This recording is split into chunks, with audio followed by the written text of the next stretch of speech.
네, 안녕하세요. 2024년 5월 16일 목요일 아침입니다. 오늘도 함께 엘리야의 말씀 살펴보면서 삶의 은혜를 회복하는 여러분들의 하루 되기를 기대합니다. 생명의 삶 말씀 나눔 시작합니다.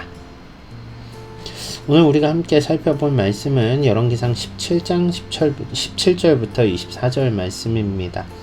사르밧 과부의 아들이 죽는 내용이 나와요. 그런데요, 여러분 여기서 우리가 어제 본문과 연결해서 좀 생각해 볼 필요가 있어요.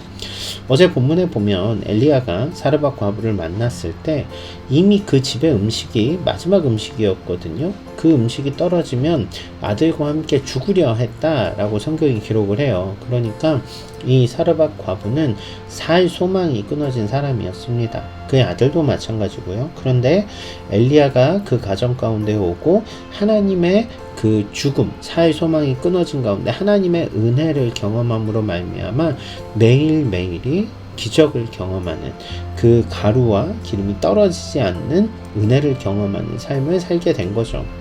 안타까운 거는 그러한 놀라운 은혜를, 하나님의 기적을 경험하였음에도 불구하고 감사하지 않아요. 자, 그런데 오늘 본문에서 아들이 죽게 됩니다. 아들이 갑자기 무슨 큰 사고가 난 게 아니고요, 병으로 죽게 돼요. 병으로 죽었다는 이야기는 아프니까 사람이 죽을 수 있는 거잖아요. 당연한 얘기죠. 병이 심화되어서 죽게 되었는데, 이 여인이 하는 말을 보면 자신의 죄를 깨닫게 하기 위해서 여기에 왔습니까? 라고 선지자에게 따지면서 하나님께 원망을 해요. 결국 이 아들의 죽음, 너무 병으로 죽게 되었고 또 그 자신의 죄와 무관하지 않은 죽음 같아 보이는 이 상황에서 여인이 할 수 있는 건 하나님을 원망하는 일밖에 없었다라는 거죠. 그런데 엘리야는 문제 가운데 하나님께 기도로 나아갑니다. 전혀 다른 반응이죠. 기도하며 간절히 3번 기도할 때 아이가 살아나게 되고요. 그 아이가 살아난 상황 속에서 사르밧 과부가 놀라운 고백을 하죠. 내가 이제야 당신의 하나님을 만났습니다 라는 거예요. 당신의 하나님이 진실한 줄 알겠습니다 라는 고백이에요. 이 여인은 이전까지의 기적에선 하나님을 온전히 만나지 못했지만 이제야 하나님을 인격적으로 만나게 된 거죠.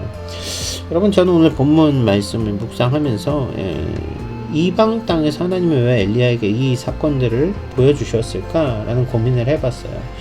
결국 어제도 말씀드렸지만 이세벨의 고향 시돈 땅에서 절망 가운데 있던 그들에게 하나님의 은혜가 임하고 하나님을 만나는 놀라운 역사가 일어나는 것들을 통하여서 이제 다음 절 내일에 가보면 엘리야는 하나님을 떠난 것 같아 보이는 북이스라엘 땅에 가서 하나님의 살아계심을 선포하게 됩니다. 그 담대한 선포 가운데 세상이 깜짝 놀라게 되는, 정말 수많은 사람들이 하나님이 진정한 하나님이구나 라는 고백을 하게 되는 일들이 일어나게 되는 거죠. 오늘 우리의 삶이 그런 하나님의 놀라움을 선포하고 우리의 입술로 고백하고 살아가게 되는 하루 되었으면 좋겠습니다. 진정한 구원자 되시는 하나님을 높이며 삶의 자리로 나아가는 여러분들 다 되시길 주님의 이름으로 축원합니다. 감사합니다.